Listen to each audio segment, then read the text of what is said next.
a dar inicio a nuestra semana 18, la penúltima de Historia del Perú. Sí, jóvenes, el ciclo se acerca a su fin. Semana 18, penúltimo tema de nuestra historia. Abarcaremos los gobiernos entre 1930 y 1980. 50 años de historia del Perú, jóvenes. Dígame, en esos 50 años de historia que veremos, ¿se habrán producido algunos golpes de Estado? ¿Cree usted? En 50 años, ¿habremos sido invictos de golpes de Estado? A ver, los leo.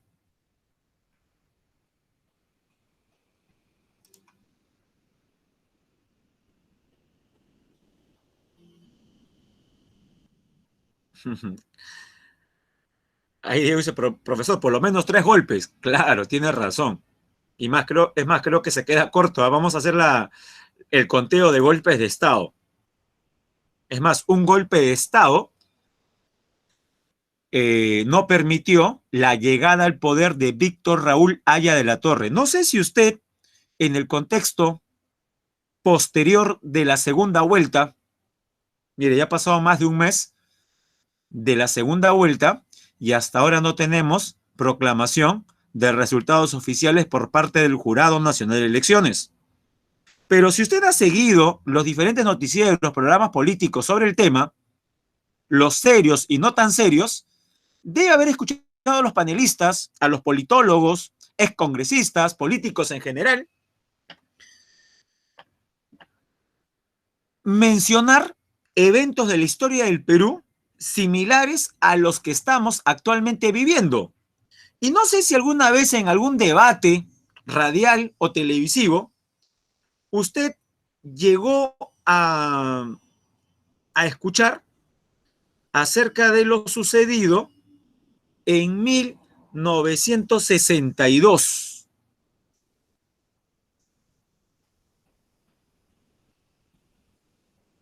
¿Alguien había escuchado? Hay dos vías, que uno sepa bastante historia del Perú y la recuerde por su lectura, o la otra que la haya escuchado en algún programa de las últimas semanas, acerca de que la situación que estamos viviendo, dicen algunos, se parece a la vivida en 1962. Y la gran pregunta es, profesor, ¿y qué pasó en 1962? Muy bien, Luis Alejandro. Se impuso por la fuerza un gobierno de una junta militar. Profe, ¿qué pasó? ¿Qué sucedió? Para comenzar, hubo elecciones en 1962. Para guiarnos, ¿quién culminaba su mandato, jóvenes? En 1962. Ajá. Llegaba a su fin el segundo gobierno, correcto, José Antonio, de Manuel Prado Ugarteche. Su segundo gobierno fue de 1956 a 1962. El famoso gobierno conocido como la convivencia. No sé si había escuchado usted esa palabra. Convivencia. ¿A qué le suena? Convivencia. Correcto, José Antonio. Justo Luis Alejandro, nuestro compañero José Antonio, dio en el clavo, porque se produce una alianza extraña para muchos analistas entre el APRA, un partido de centro izquierda. Usted dirá, profesor, ¿está seguro? El APRA, un partido de centro izquierda, en los tiempos que estamos viendo, es un partido de centro izquierda. Y hasta les diría, en sus inicios fue un partido de izquierda. No se olvide que la R de APRA, ¿qué significa? La R de APRA, ¿qué significa? Porque APRA son las siglas de Alianza Popular Revolucionaria Americana. Sí, jóvenes. Haya de la Torre, en sus inicios fue un revolucionario. No de repente tan radical como las cosas que proponía Mariátegui, pero sí buscaba cambiar el orden de cosas, el statu quo. Pero bueno, ya para los años 50, 60, se modera. Y de un partido de izquierda, podemos decir que es un partido de centro-izquierda, o de repente para algunos dirán, no, profe, ¿qué va a ser centro-izquierda el APRA en los 60? Fue de centro ya, ya, como usted quiera, de centro o centro-izquierda. Un partido moderado, pero eso sí, no de derecha. Eso que quede claro, el APRA en los años 60 no es un partido de derechas, como lo es ahora. Y se alía con el representante de la banca en el Perú, Manuel Prado Ugarteche, en el poder. A eso se le llamó la convivencia, Luis Alejandro. Luego hablaremos de la superconvivencia, que es todavía algo contra natura a nivel político. Sí, hay la convivencia, que es que así se le llama a un gobierno, el segundo gobierno de Prado, y también un episodio de la historia del Perú que viene después llamado la superconvivencia. Sí, la superconvivencia. Recuerden que nuestros periodistas, ya, historiadores, le suelen colocar nombres a diferentes periodos o movimientos en la historia del Perú. Ejemplo, lo de los militarismos, obra de Basadre. Prosperidad falaz también es de Basadre. República aristocrática, que para mí es la mejor de todas, ¿no? República aristocrática de inicio del siglo XX también es de Basadre. Pero bueno, también existen otros nombres que luego uno va a entender mejor. Muy bien. Prosigamos entonces.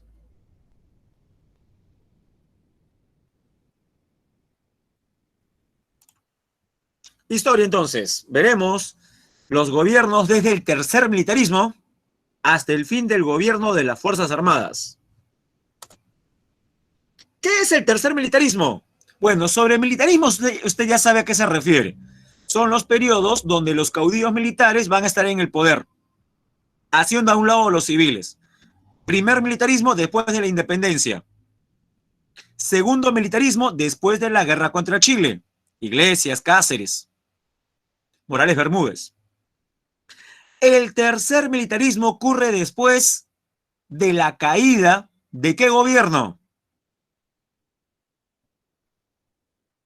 A ver, los leo. El tercer militarismo se da después de la crisis y caída ¿de qué gobierno? Correcto, Junior.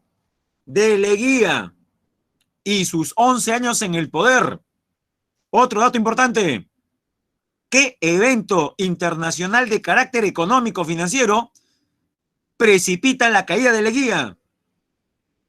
Porque recuerde, la población puede aceptar dictaduras, puede aceptar la falta de libertad, puede aceptar inclusive hasta la corrupción. En el caso del Perú, tolera mucho la corrupción. Se olvida rápido. Pero algo que no solamente en el Perú, sino a nivel mundial no aguantan las masas jóvenes, es el hambre, la falta de productos. Sea el gobierno de izquierda o de derechas, de centro, de lo que usted quiera. Cuando las masas están hambrientas, toman las calles y ya el gobierno sabrá qué hacer. Reprime con violencia inusitada o cede el paso. Bueno, Leguía Jóvenes intentaba dominar la situación. Esta es mayor, es como una bola de nieve convertida en avalancha. Y como dice Junior, como dice Jean-Pierre, sí, pues, el crack del 29 prácticamente se convierte en un terremoto en el Perú, que el descontento popular es elevado. Y ante ello, las clases dirigentes, los grupos de poder, tienen a un gobierno de derechas debilitado, el de Leguía.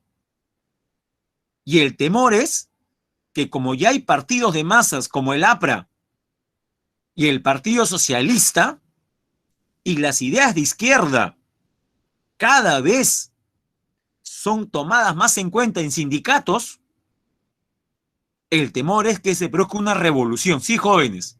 Porque, mire, tomen el aspecto. Estamos en 1929, 1930. ¿En alguna parte del mundo ya hubo alguna revolución de corte socialista?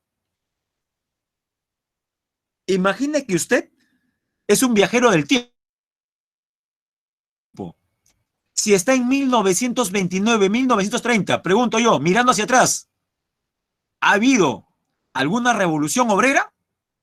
Y la respuesta es sí. ¿Dónde? En Rusia. Los bolcheviques tomaron el poder. Pregunto yo, ¿cree usted que los que tienen los medios de producción en el país, los dueños de los latifundios, de las haciendas, de las fábricas, querrán para el Perú una revolución parecida a la bolchevique? Obviamente que no, por supuesto, no van a querer eso. Entonces hay un temor, hay un fantasma, que en el Perú se produzca una especie de revolución. Entonces, cuando se tiene miedo de un alzamiento popular, la clase dirigente, ¿a quién llama, jóvenes? Es como que las élites peruanas dicen, oh, y ahora, ¿quién podrá salvarnos? ¿Quién podrá ayudarnos? A ver, ¿qué institución en el Perú dirá, yo? Por supuesto, el ejército, los militares, los militares van a poner orden.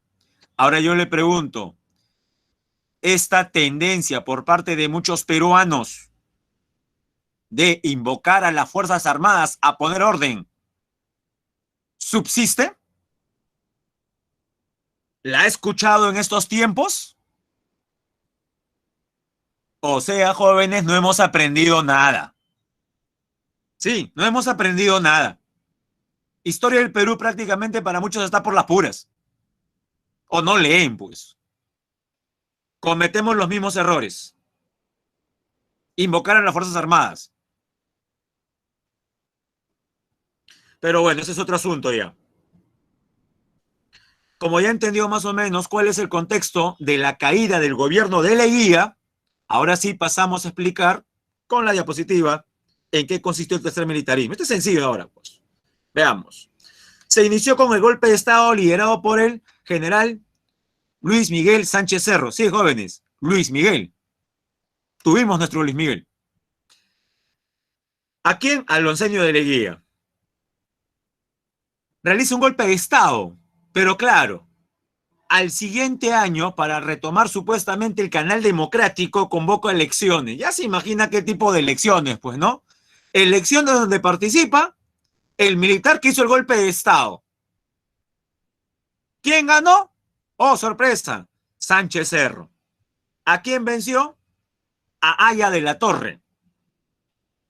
Entonces su gobierno, en teoría democrático, porque lo ganó en elecciones, fue de 1931 a 1933. Jóvenes, ¿es normal que un gobierno dure solamente 2 años?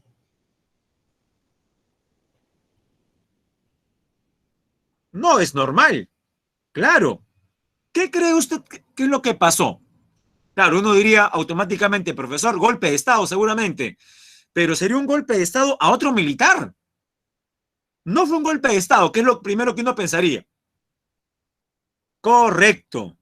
Así es, José Antonio, Ximena, Jean-Pierre, Junior. Fue un magnicidio. A esto lo llamamos magnicidio porque no fue cualquier tipo de homicidio, no fue cualquier tipo de asesinato. Cuando uno acaba con la vida de un presidente, de un rey, hablamos de magnicidio. ¿Dónde? Correcto, está bien enterado, José Antonio. muy cerca a lo que ahora es el campo de Marte, cerca, cerca, no exactamente en el mismo lugar. En todo caso, si nos guiamos con las calles de ahora, al otro lado de la avenida Arequipa.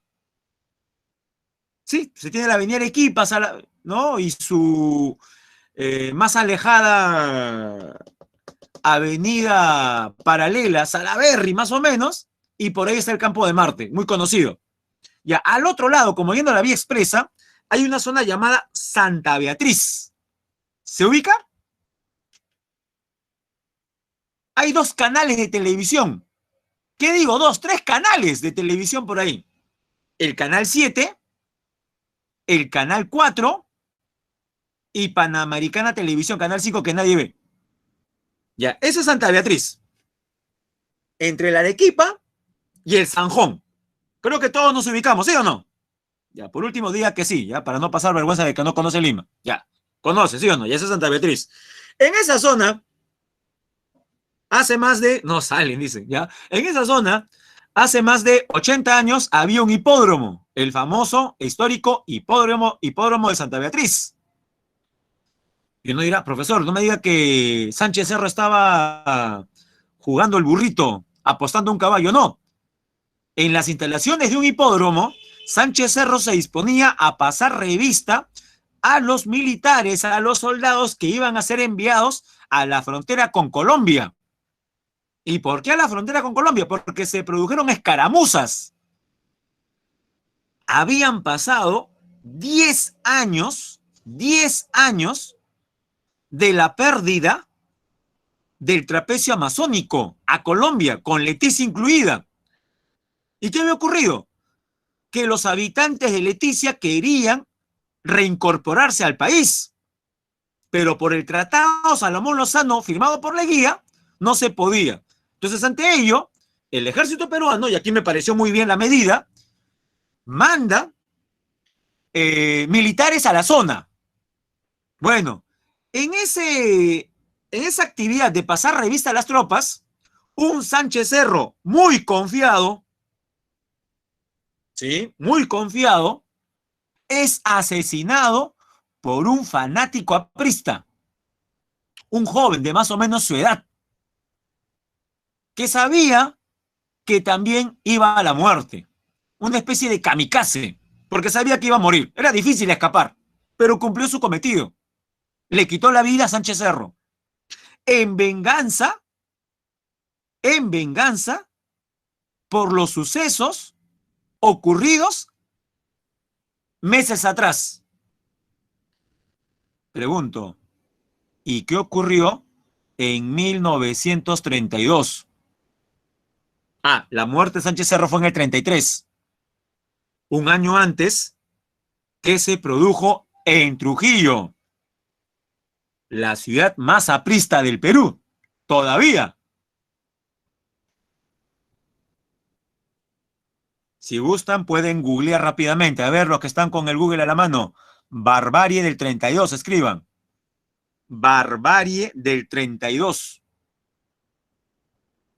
Ajá. Así es, José Antonio. Revueltas en el norte del país en contra del gobierno de Sánchez Cerro. Pero no solamente tomaron las calles, sino que asaltaron un cuartel. Sí, asaltaron un cuartel. Tomaron como rehenes a uniformados. Correcto, Luis Alejandro. También conocida como la Revolución de Trujillo. Bastión aprista. Desde Lima se mandan tropas. Y ya se imagina, si se mandan tropas y allá en Trujillo han tomado comandancias, ¿cómo terminó eso? Lastimosamente con decenas de muertos. Decenas de muertos. La mayoría apristas. No solamente esos jóvenes. El APRA definitivamente fue acusado de partido subversivo, ilegalizado. Bueno, meses después, un joven aprista decide por cuenta propia, aunque algunos sostienen que fue mandado por la dirigencia, no hay pruebas sobre ello, un joven aprista decide acabar con la vida de Sánchez Cerro en venganza por la barbarie del 32. Sí, jóvenes, la revolución de Trujillo es lo más cercano que hemos estado a una guerra civil. Muy bien. Gobierno Sánchez Cerro estableció la ley de emergencia que tiene que ver con la ilegalización, la persecución de dos partidos, el aprista y el comunista. Promulgó la Constitución del 33, claramente autoritaria. Llegó la misión Kemmerer, que propone crear el BCR. ¿Y esto para qué? Justamente para estabilizar monetariamente al país. Antes no existía una entidad parecida a esta. El BCR nace con Sánchez Cerro a partir de una recomendación de los Estados Unidos.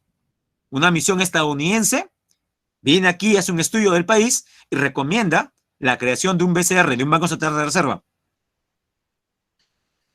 Bueno, jóvenes, ya les expliqué lo que ocurrió. Ahí puede ver en las imágenes, arriba, a Sánchez Cerro, y en la pintura, el fusilamiento de apristas en la rebelión de Trujillo. Bueno, en realidad, siendo franco, fue una rebelión más que una revolución. Ante la muerte del militar Sánchez Cerro, toma el poder otro militar. Gobierno de Óscar Benavides, del 33 al 39. Va a culminar el mandato de Sánchez Cerro y también va a convocar elecciones que obviamente las va a ganar. Aumentó el volumen de las exportaciones porque estábamos en vísperas de la Segunda Guerra Mundial. Recuerden, las guerras mundiales siempre nos han favorecido porque exportamos más. Inició la construcción de la carretera central. Sí, esta vía que nos lleva a La Oroya, pasando por Ticlio, esa es la carretera central. Se construye también el Hospital Obrero, que está en la imagen, que de repente alguna vez lo ha visitado. Muy cerca al límite entre Centro de Lima y La Victoria. ¿Lo conoce? A ver, preguntamos a los participantes. ¿Conocen el Hospital Obrero? Bueno, voy a creer lo que me dijeron por ahí. Que ustedes no salen de casa, creo. No conocen. Bueno, algún día, jóvenes, algún día. Ya falta poco para que salga ya. Pero sigamos mejor. Terminado la dictadura de Benavides, tenemos un periodo de relativa calma, que se le conoce como primavera democrática. Tenemos así al gobierno civil de Manuel Prado Ugarteche, primer gobierno. Miren, los años coinciden con la Segunda Guerra Mundial, del 39 al 45, aunque cuando estalló la guerra, quien era presidente era el anterior, Benavides. El resto sí corresponde prácticamente a Manuel Prado Ugarteche. Aumento de las exportaciones debido a la Segunda Guerra Mundial.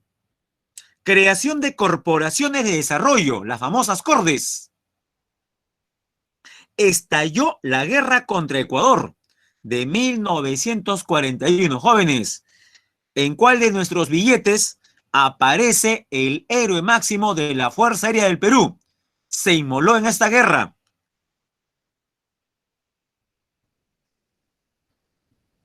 Correcto, en el billete de 10 soles. ¿Ah? Justo acá tengo a la mano un billetito de 10 soles, qué casualidad. ¿Ah? ¿Lo puede ver? Claro, por supuesto. ¿Podrá creer usted que existen algunos salvajes, disculpe el término, que dicen que este es Jorge Chávez? No sé si escuchó algún neandertal por ahí decir que este es Jorge Chávez. ¿No me cree? Pregunte, ¿ah? A ver, comience por su familia, ¿no? Pregunte. Y se va a encontrar con algunas sorpresas. No, es el gran, ¿no? José Abelardo, el capitán FAP, José Abelardo Quiñones. Claro. Él, cuando ya fue alcanzado por fuego enemigo, en vez de ponerse a buen recaudo y lanzarse con su paracaídas, jóvenes, ¿qué hizo? ¿Qué decidió hacer, jóvenes? Estrellarse contra una batería ecuatoriana. Como quien dice, Me voy yo, pero me llevo a decenas de ecuatorianos a la otra vida. Como un correcto Jean-Pierre, como si fuera un kamikaze japonés. En picada, así de Soto. El gran Quiñones. Recuerde que un congreso anterior, y me parece bien, le puso como nombre a nuestro espacio aéreo el cielo de Quiñones. Así que ya tenemos nombres ya. Uno que es de los 80, el Mar de Grau, y el cielo de Quiñones. Me imagino que se había escuchado, de repente cuando se estaba en primaria escuchó sobre ello, que en el Congreso peruano decidieron ponerle como nombre a nuestro espacio aéreo cielo de Quiñones. Si alguien nos googlea, claro, si alguien googlea de repente nos dice exactamente qué año fue. Me parece que fue hace como 9, 10 años, 9, 8 años. Pero bueno, en todo caso es un dato nada más. Cielo de Quiñones. Prosigamos con la explicación.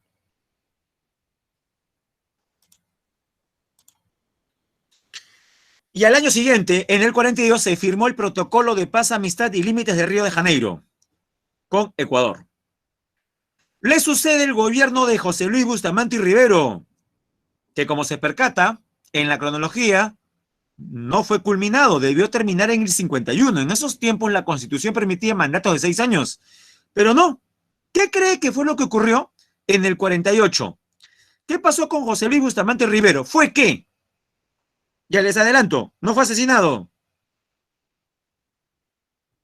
Correcto, por golpe de Estado es sacado, es depuesto por un golpe de Estado. Militar, para variar. Un golpe de Estado. ¿Liderado por qué personaje? ¿Por qué general? Por Manuel Odría. Manuel Odría va a dar inicio a un periodo conocido como el, si en Leguía hablamos del oncenio, en Odría hablamos del ochenio, porque va a gobernar entre 1948 y 1956. Claro, va a ser lo mismo que Sánchez Cerro. Primero hace un golpe de Estado, mantiene el poder en forma ilegal, porque es ilegal un golpe de Estado, pero luego de un golpe de Estado, ¿qué es lo que suelen hacer los dictadores? ¿Convocan a qué? Convocan a elecciones supuestamente libres. ¿Pero qué tan libres? Donde ellos participan. Profesor, pero de todas maneras se exponen, porque quien tiene el poder y convoca elecciones podría perder. Y dígame, ¿usted cree que perdió? Correcto, José Antonio, muy bien informado.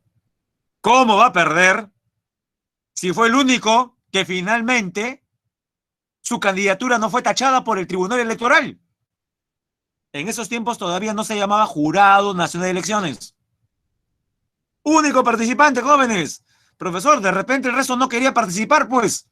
Se habían inscrito, pero eran eliminados. Y algunos, inclusive, llevados a la cárcel, apresados. ¿Puede creer ello? O sea, corrió solo.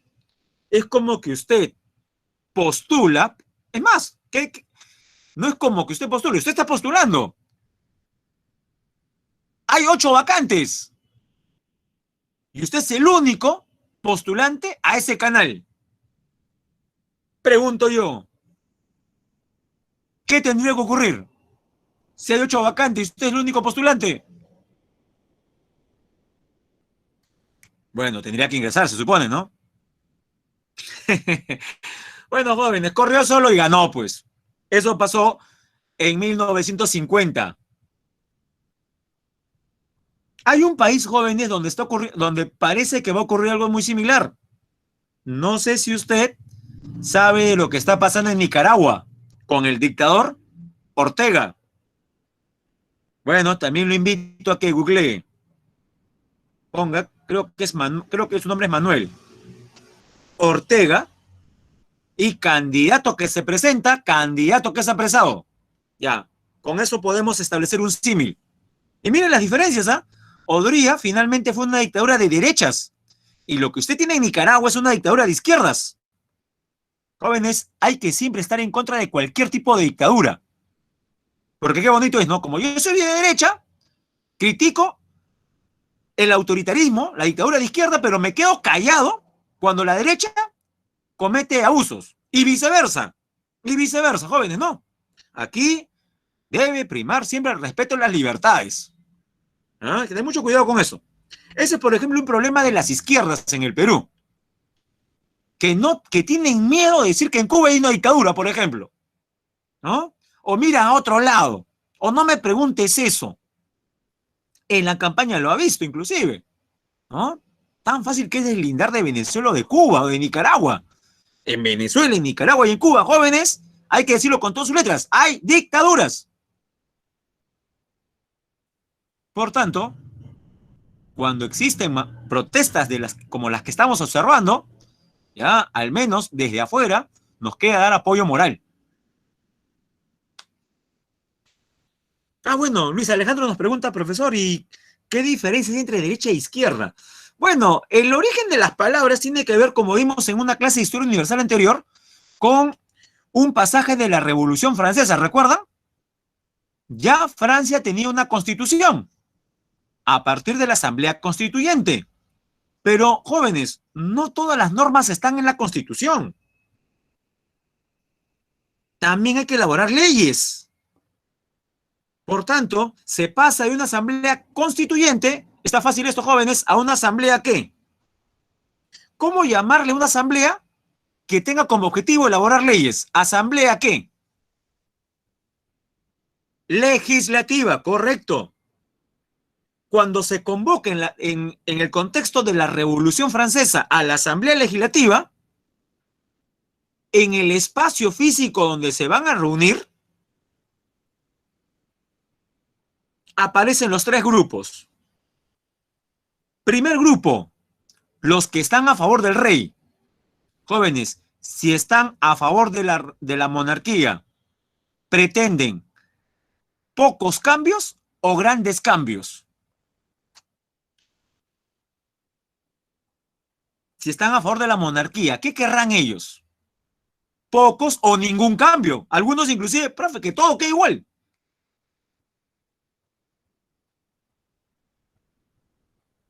Pocos cambios. No, cuando digo pocos cambios es que me refiero a que el statu quo no varíe mucho.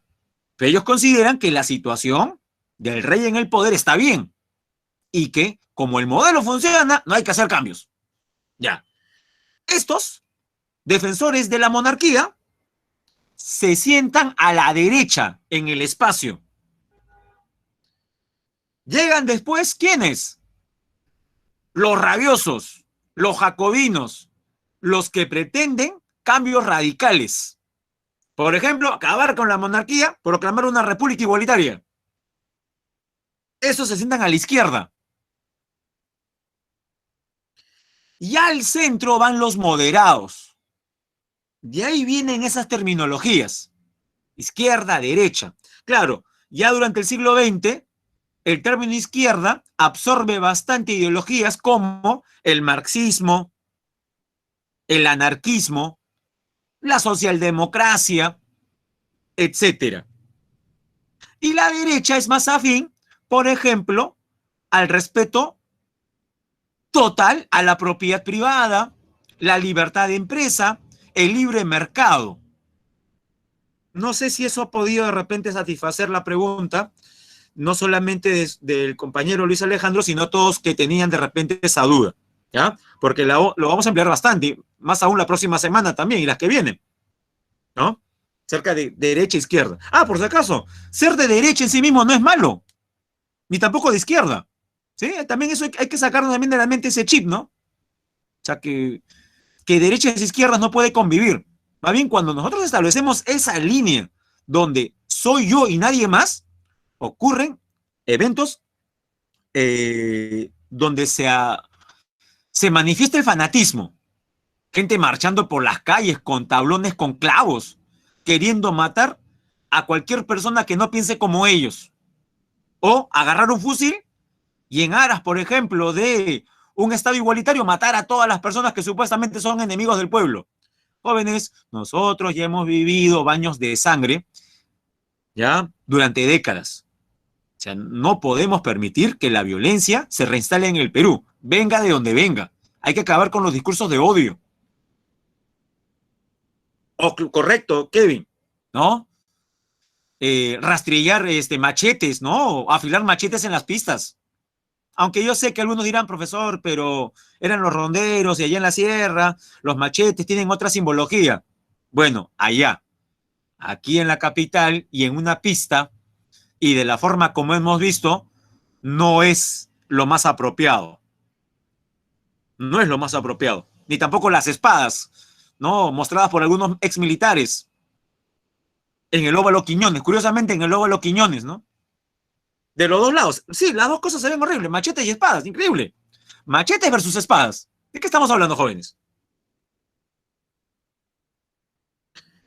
Bien, prosigamos. Bueno, para mala suerte de Bustamante y Rivero, caen las exportaciones. Algo positivo, se promulga la ley de las 200 millas. Antes de esta ley, nuestro espacio soberano era de solamente 12. Pasamos de 12 a 200 millas. Fuerte conflicto entre el Ejecutivo y el Legislativo, para variar. En Bustamante y Rivero controlaba el Ejecutivo, el gobierno, pero no tenía mayoría en el Congreso. Y en estos tiempos jóvenes, los presidentes no tenían la prerrogativa de disolver el Congreso. Eso de disolver el Congreso es recién, está estipulado recién en la Constitución de 1979 y también en la del 93.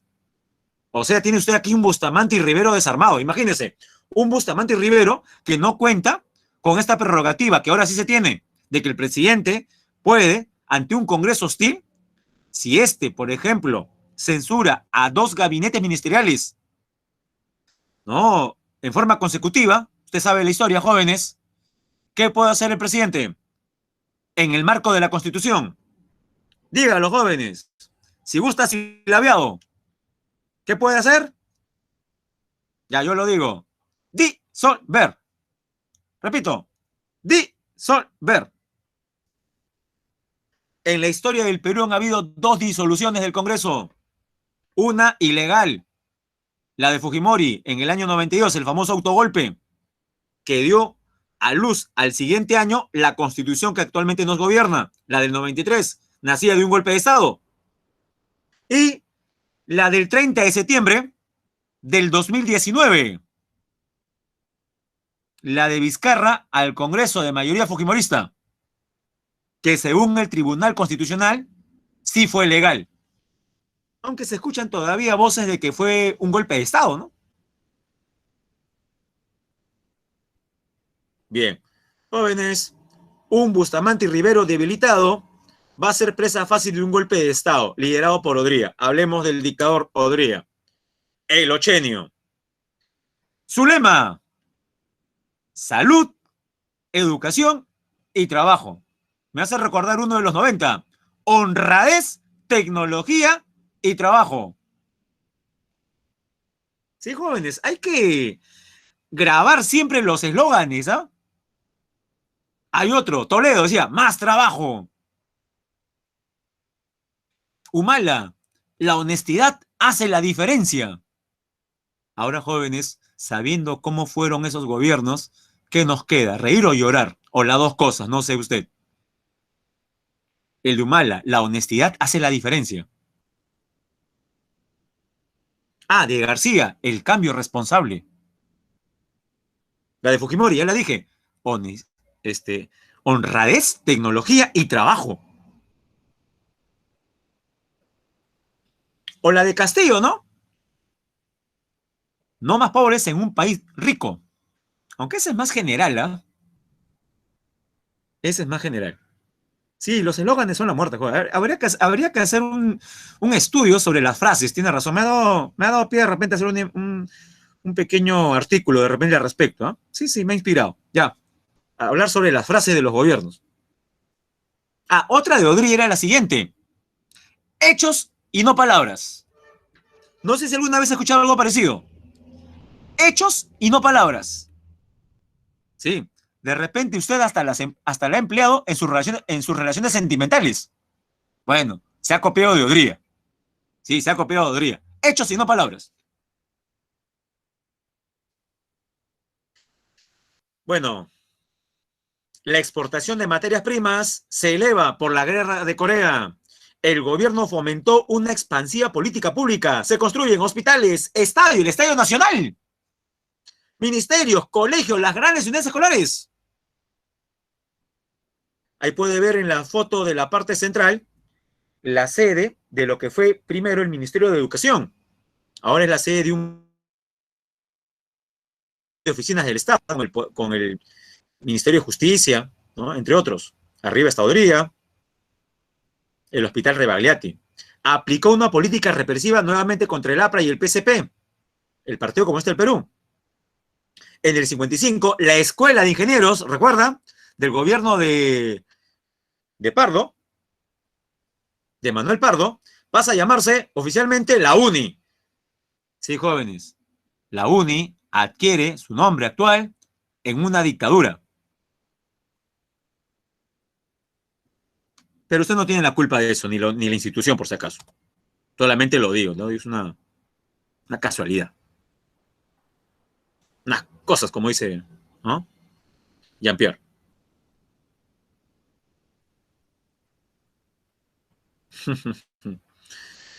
Bien.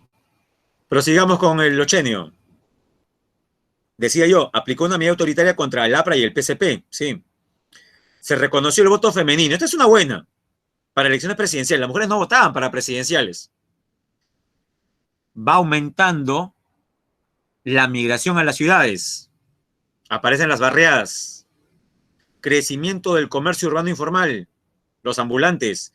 Y se produce un proceso llamado cholificación. Profe, qué feo ese nombre. Bueno, lo aplican algunos sociólogos, ¿ah? La llamada cholificación. O sea, Lima va cambiando. Ahora viene el gobierno de la convivencia que les mencionaba. Segundo gobierno de Prado Ugarteche. Se produce aquí la alianza política de Prado con Haya de la Torre. Bueno, hay que admitir algo, ¿ah? En estas elecciones, en las elecciones que gana Prado Ugarteche, gana con votos del APRA. Hubo un acuerdo bajo la mesa entre Haya y Prado. Profe, ¿qué cosa querría Haya de la Torre? Que el APRA pueda volver a participar en elecciones. Y lo logró. Se promulgó la ley de promoción industrial que exoneró a las empresas manufactureras. Se producen toma de tierras en la Sierra Sur. Se inició el boom pesquero. Perú, primera potencia pesquera del mundo.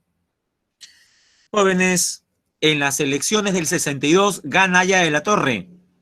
El ejército no reconoce las elecciones, aduce que hubo fraude y toma el poder, una junta militar por un año. Estuvo liderada por los generales Pérez Godoy y luego Nicolás Lindley. Se aprueba la ley de base de la reforma agraria. Recuerden que hay peligro de una revolución, entonces se busca calmar al campo. Se convocan elecciones en el 63, donde ahora sí gana Belaunde. O sea, en otras palabras, no gana Haya de la Torre. Jóvenes, se la pinta en blanco y negro. El ejército se la tiene jurada al APRA. Elección que gane el APRA, elección que va a haber golpe de Estado. Como en esta elección del 63 no gana Haya de la Torre, ¿qué dice el ejército? ¿Hubo o no hubo fraude?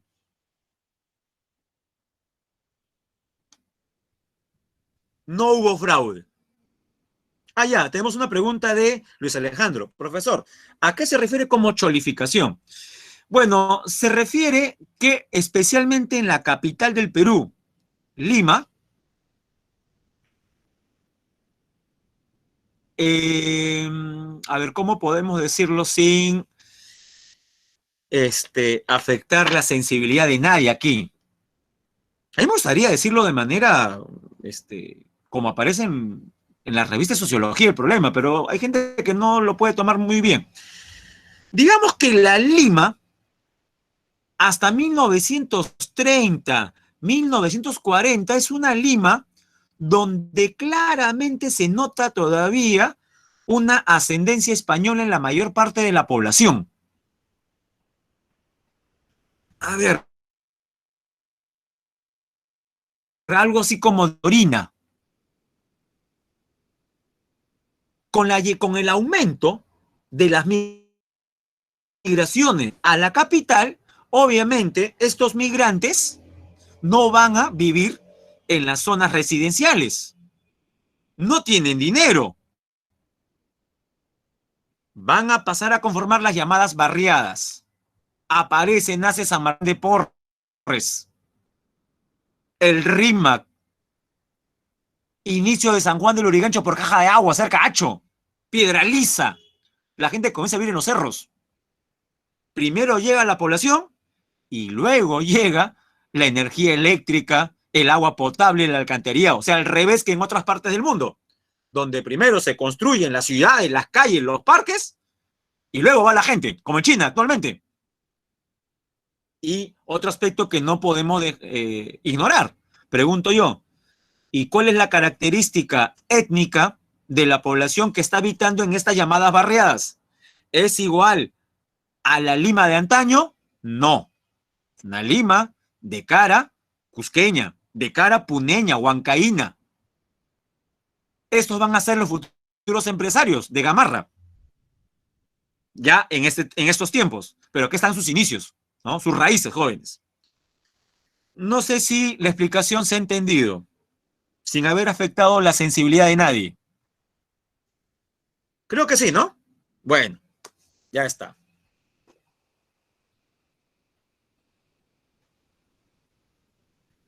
Pero sigamos. Obras importantes: la carretera marginal de la Selva, el aeropuerto Jorge Chávez, el Banco de la Nación. Grandes problemas. Surgen guerrillas de izquierda, pero van a ser derrotadas fácilmente. Dice, profe, guerrillas, Sendero y el MRTA no. Son guerrillas anteriores al nacimiento de Sendero y el MRTA. Estas fueron fácilmente derrotadas. Incremento de la toma de tierras por parte de campesinos. Oposición en el Congreso contra Belaunde del APRA 1. Esta es la llamada superconvivencia. Profe, ¿qué es uno? La Unión Nacional Odriguista.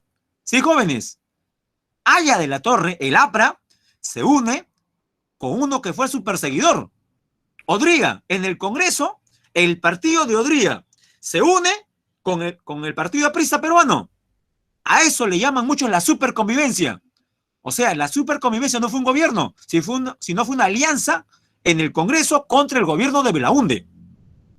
Y bueno, lo más importante, el famoso escándalo de la página 11. Profe, ¿página de qué? De un contrato entre el Estado peruano y una transnacional estadounidense, la IPC, la International Petroleum Company. Bueno, la desaparición de la página 11 donde se mencionaban la forma y el precio, ¿no?, que se le pagaba por barril al Estado peruano, su desaparición va a motivar o va a ser la excusa para un golpe de Estado. Pero un golpe de Estado realizado por las Fuerzas Armadas en su sector más nacionalista. Son militares, si gusta, de izquierda, para entenderlo más fácil, liderados por Juan Velasco Alvarado. De ahí que hasta ahora usted escucha que el gobierno de Velasco fue de izquierda.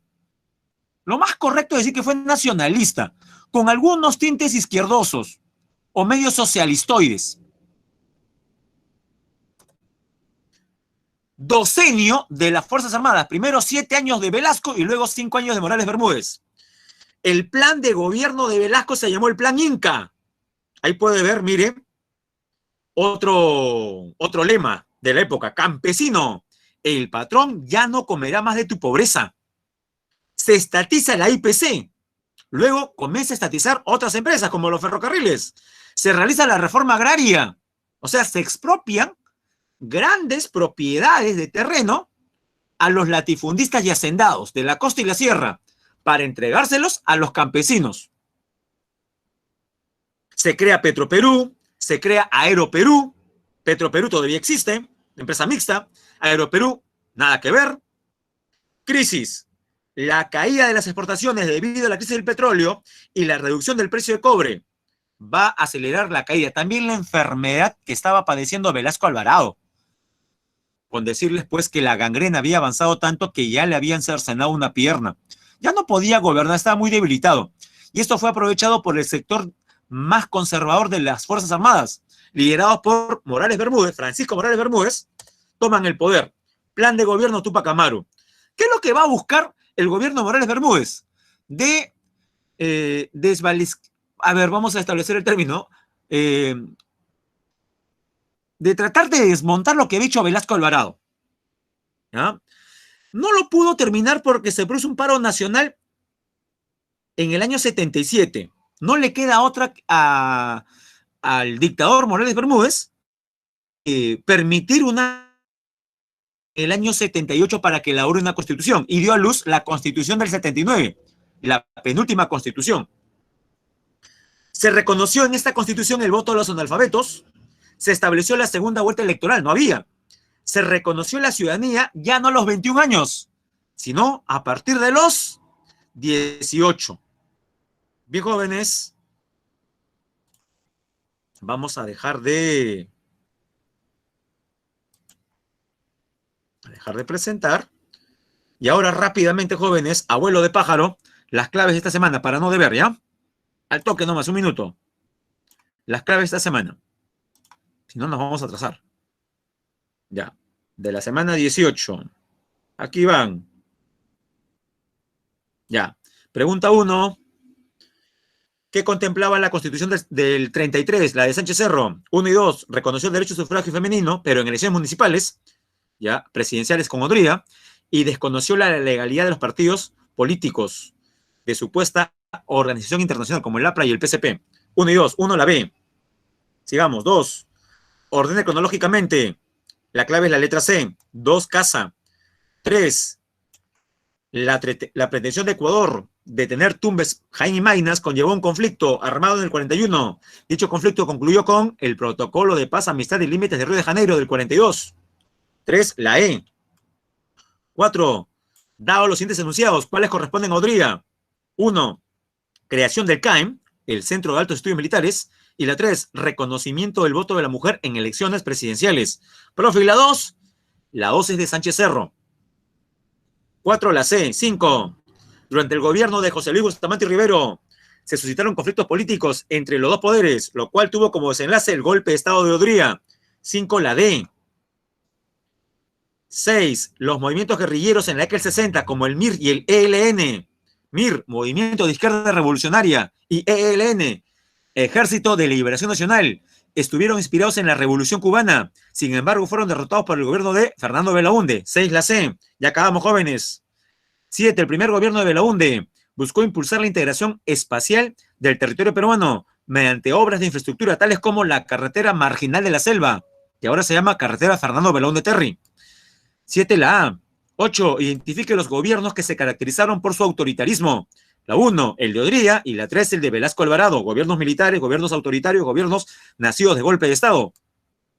8. La C. 9. El gobierno de la Junta Militar del 62 al 63 tuvo entre sus objetivos neutralizar los movimientos sociales, evitar una revolución. Para ello, aprobó la ley de base de la reforma agraria. 9. La E. Reforma agraria que finalmente fue realizada por Velasco. Y 10. La reforma agraria del 69, la de Velasco, fue promovida por Velasco, obviamente. Identifiquen los cambios que generó dicha reforma. 1. Eliminación de latifundios. Y 2. La creación de cooperativas agrarias. Muy bien. La clave sería la letra E. Bien, jóvenes, vamos a dejar de grabar. Detener grabación.